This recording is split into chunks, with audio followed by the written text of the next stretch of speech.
Sejam bem-vindos a mais um vídeo aqui do nosso canal e hoje nós temos uma presença ilustre. Nós estamos aqui com o Reinaldo, ele que mora na cidade de Hamilton, e hoje nós iremos conversar um pouquinho sobre as diferenças entre Hamilton e Ottawa. Então, muito obrigada, Reinaldo, pela sua presença hoje no nosso vídeo. Obrigado a você por ter aceitado o convite para vir aqui visitar a minha cidade. Exato. E eu estou feliz de participar aqui. Eu que agradeço você por estar aqui e nós iremos começar esse vídeo, falando um pouquinho sobre a nossa experiência. Assim como eu, o Reinaldo também estudou, 2 anos no college, Qual foi o college que você estudou, Reinaldo? Eu estudei no Mohawk College aqui em Hamilton, que é o college público da cidade, e fiz um curso de 2 anos, que foi um diploma.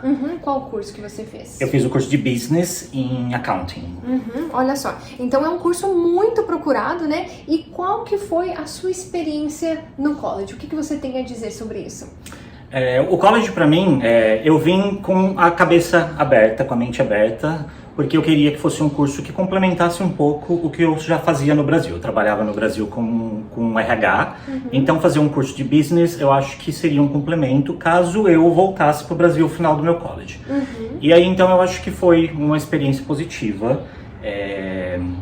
Durante o college eu tive a opção de fazer uma escolha para qual especialidade eu faria, porque em princípio eu vim com a intenção de fazer um college em Business General, porque eu ia aprender um pouquinho disso, um pouquinho daquilo e teria chance então de trabalhar em qualquer área. Mas aí os meus professores começaram a me dar uma dica de que fazer o Business General não era uma boa opção, porque as empresas não viam isso com bons olhos. Olha só que importante. E aí ao final então do meu primeiro semestre eu tive que fazer a opção e eu escolhi fazer accounting, que é uma coisa que eu nunca tinha trabalhado na minha vida. Então foi um desafio, fazer um curso tão diferente, uma língua diferente, mas eu acho que no final a experiência foi bem positiva. Foi bom? Então você conseguiu aprender uma nova skill aqui no Canadá, Sim, fazendo o college. Com certeza. E uma dúvida assim bem importante é em relação ao preço do college. Quanto que você pagou por esses 2 anos de college? Lembrando que você já fez esse college há algum tempo atrás, Sim. Não são os valores atuais, mas sim o quanto nós pagamos, Então, esse curso é um curso de 2 anos, de 4 semestres. E na época, cada semestre estava custando mais ou menos 7.500. Ah, perfeito.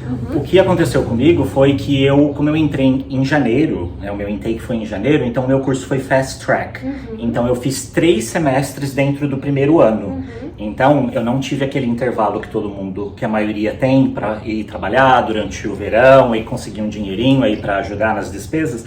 Não, eu tive que pagar 3 semestres dentro do mesmo ano e isso foi assim, Pois é, então agora nós chegamos à primeira diferença entre nós dois. Então o Reinaldo, ele começou o curso dele em janeiro, assim como ele falou, você consegue cursar 3 semestres dentro de um ano, 3 termos, dentro de um ano, e ele só conclui o próximo termo no ano seguinte. Então você acaba fazendo 4, 8, 12, o seu college em 16 meses, Então você consegue concluir de forma mais rápida.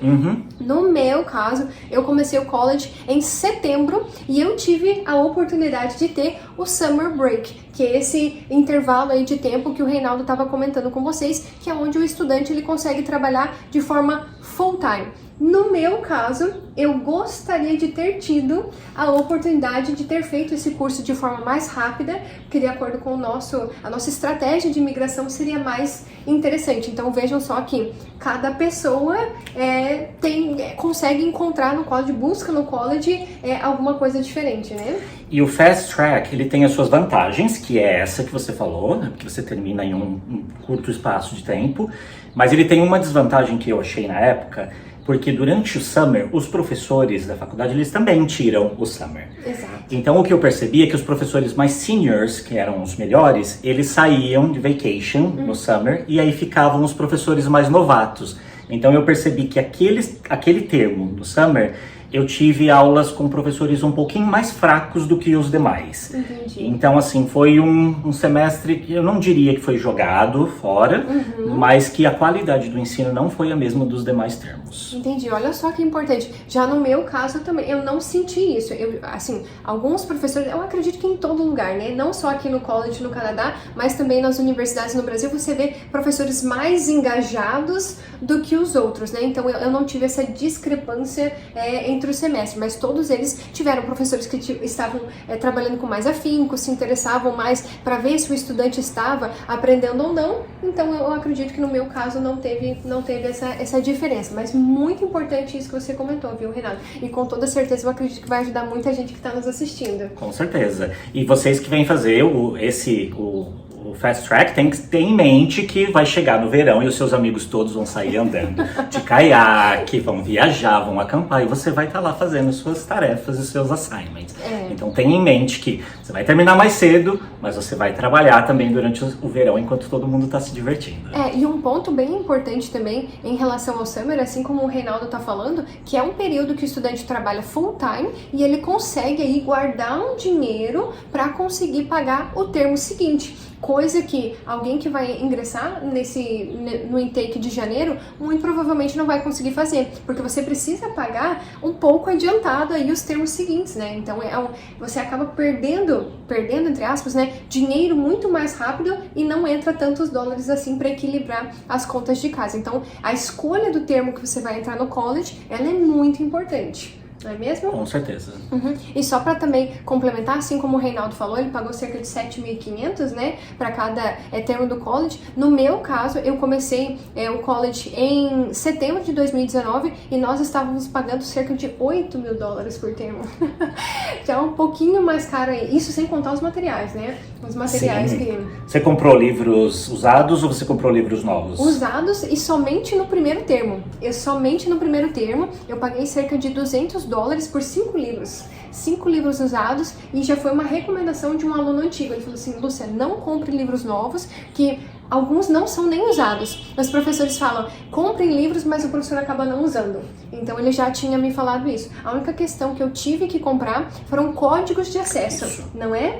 Alguns professores, eles exigem que você compre códigos de acesso para você resolver questões, né? Num determinado sistema. Como que foi contigo, Henrique? Foi a mesma coisa, eu comprei os livros usados. No meu caso eu precisei mesmo dos livros, mas eu não comprava eles novos, e aí eu ia e comprava separadamente os códigos de acesso para usar as plataformas virtuais lá para fazer os meus assignments. Perfeito. E um dos pontos que muitas pessoas acabam falando em relação ao college é que ele te dá a oportunidade de você fazer networking e você aí talvez conseguir um emprego com esse networking. Você conseguiu fazer networking no college? Como que foi para você?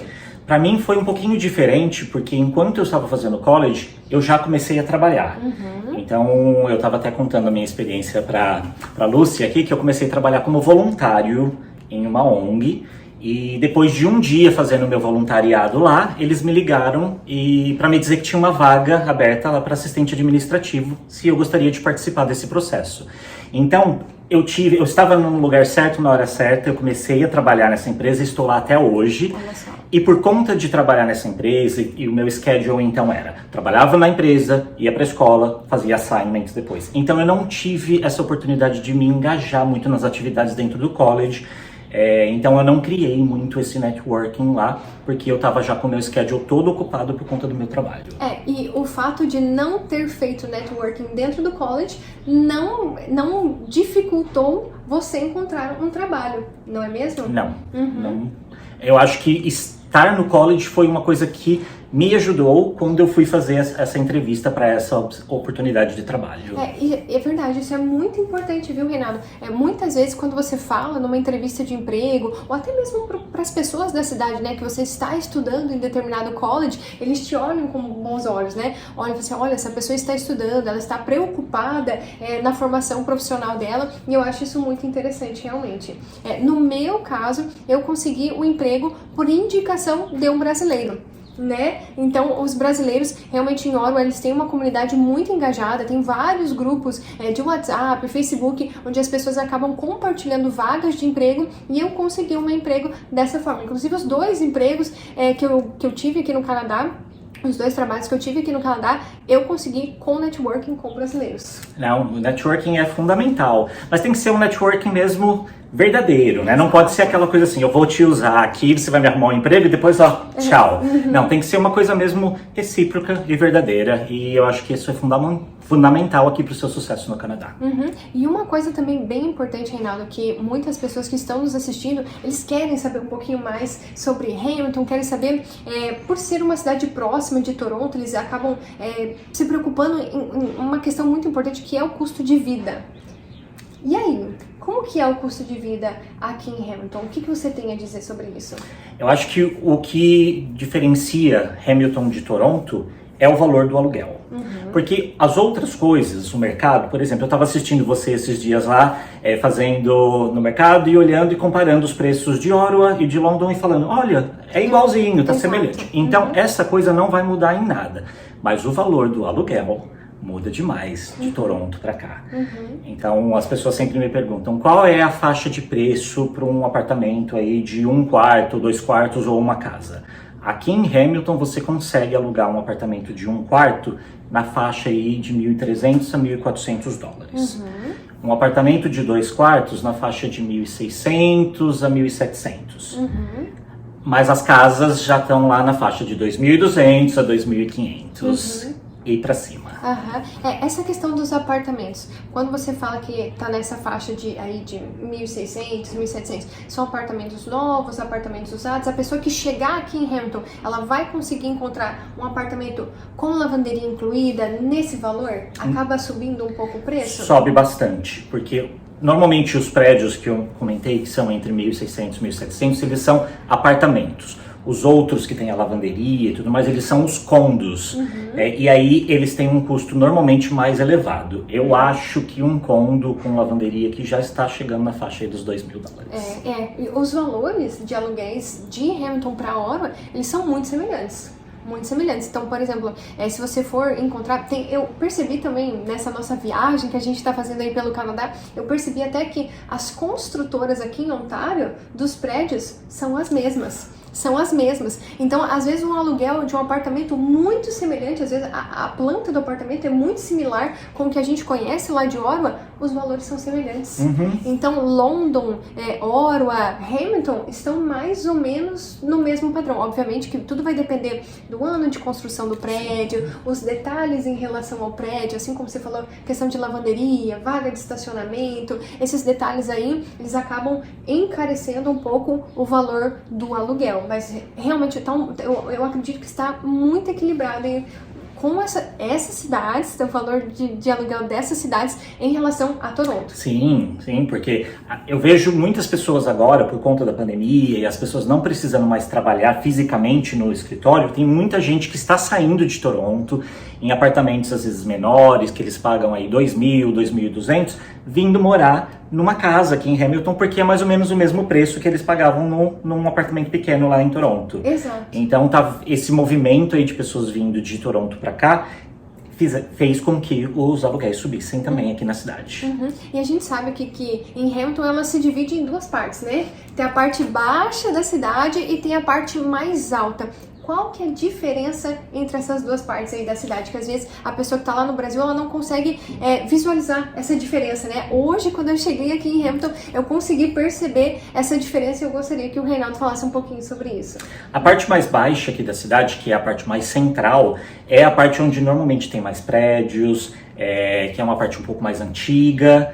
E a parte lá da montanha são os bairros mais novos e os bairros mais residenciais, mesmo de casas, não tem tantos prédios assim. Tem algumas opções, tem algumas avenidas lá com alguns prédios, mas muitos bairros assim, sabe, bem cheio de casas mesmo, que é a opção que as famílias que têm crianças normalmente acaba escolhendo aquela região lá da montanha.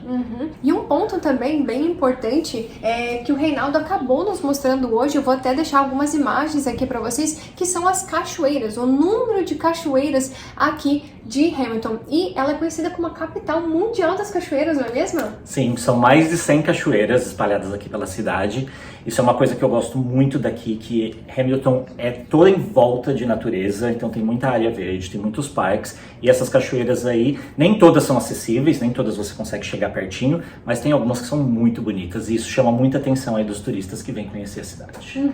E tem um outro local que você nos levou aí pra ver aqui na cidade, que é uma cidade assim, não vou dizer que é considerada turística, né, mas tem muitos pontos lindos que você que ainda não conhece em Hamilton, eu até te convido convido a conhecer, que eu realmente me surpreendi com a cidade, que é ali a parte do waterfront, né? Sim, tem o Bayfront Park, que é um dos principais parques aqui da cidade, que fica ali no Lago Ontário. E tem muitos projetos de desenvolvimento aqui lá naquela região. Eu acho que logo mais vai ter vários prédios ali, uma área comercial grande e que tá ficando bonito demais. Então quem vem para Hamilton tem que conhecer essa região lá do lado. Concordo. E também eu gostaria de fazer uma pergunta aqui para o Reinaldo, que eu acredito que quem está aí nos assistindo e está pensando em vir aqui para Hamilton, né? O que você tem a dizer a essas pessoas? Que elas estão com a ideia de vir morar aqui em Hamilton, eles ainda não conhecem, estão pesquisando aí na internet mais informações sobre a cidade. Qual que é o ponto, assim, crucial que a pessoa precisa saber sobre a cidade antes de vir para cá?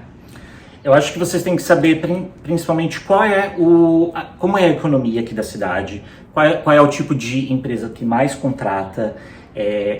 Eu posso te dizer inicialmente que é uma cidade muito boa para quem está vindo para os trabalhos iniciais, para quem ainda precisa adquirir experiência canadense. Tem muitas oportunidades, mas não é uma região, por exemplo, muito propícia para quem é da área de TI, por exemplo. Não existem muitas empresas de TI aqui na região.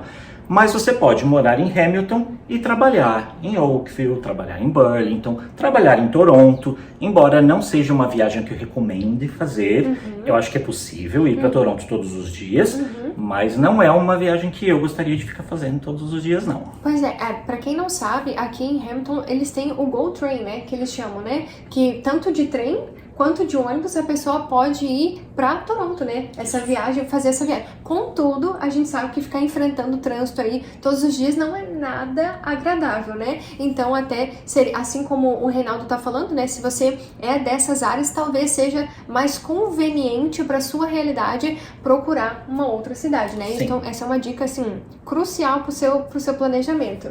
E aí, o que mais você tem para falar para essas pessoas além dessa questão da economia? Eu acho que uma coisa que é muito importante, que foi um fator decisivo na minha decisão de vir para Hamilton, foi a localização da cidade. Eu gosto muito do fato de estarmos próximos de Toronto. Embora eu diga que eu não tenho vontade de fazer essa viagem todos os dias, saber que eu estou a 65 quilômetros de Toronto, para mim, é uma segurança. Eu estou muito próximo do aeroporto internacional, então caso eu precise de repente correr para uma emergência no Brasil, ou minha família esteja vindo me visitar, nós não precisamos pegar outros aviões depois que a gente está aqui, fazer escalas, conexões, porque tem o voo direto do Brasil para cá. Então saber que eu estou perto do aeroporto internacional para mim é fundamental.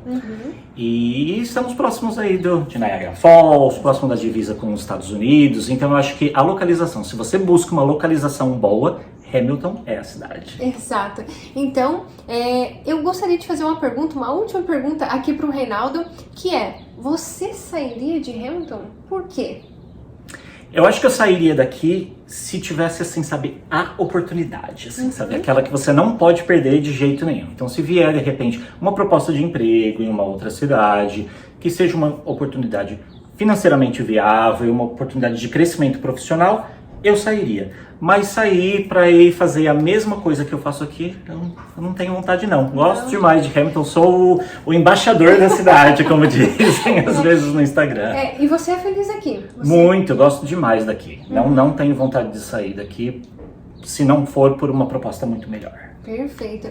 Então eu gostaria de agradecer você que nos assistiu até agora, assistiu esse vídeo até o final. Eu espero que as informações que o Reinaldo passou aqui para nós, elas tenham sido úteis para você. Eu te convido também a assistir os outros vídeos da nossa série que nós estamos fazendo de cada cidade que nós estamos passando, dessa jornada do imigrante. Nós estamos apenas começando, nós já passamos por Toronto, por London e estamos agora em Hamilton e vamos continuar essa viagem até nós concluirmos aí as 20 cidades mais procuradas pelos brasileiros. Então, se você perdeu os últimos vídeos, só volta aqui e assistam, que eu acredito que tem muita informação para essas pessoas, né? que estão lá no Brasil e que estão pensando em vir aqui para o Canadá. Então a história do Reinaldo, ela pode ser muito útil para você que está planejando a sua vinda para cá, não é mesmo? Com certeza. Então, se você quiser saber mais sobre a história do Reinaldo, ele tem um perfil no Instagram, eu vou deixar aqui embaixo, é o primeiro link, é só você clicar lá para você seguir o perfil do Reinaldo. Ele mostra muitas informações da cidade, então se você tem a intenção de morar em Hamilton, assim como ele falou, ele é o embaixador da cidade, tem muita informação lá e eu tenho certeza que vai ser útil para você. E não se esqueça de deixar o seu like aqui no vídeo, só apertar no botão aqui embaixo e nos vemos no próximo. Tchau, tchau!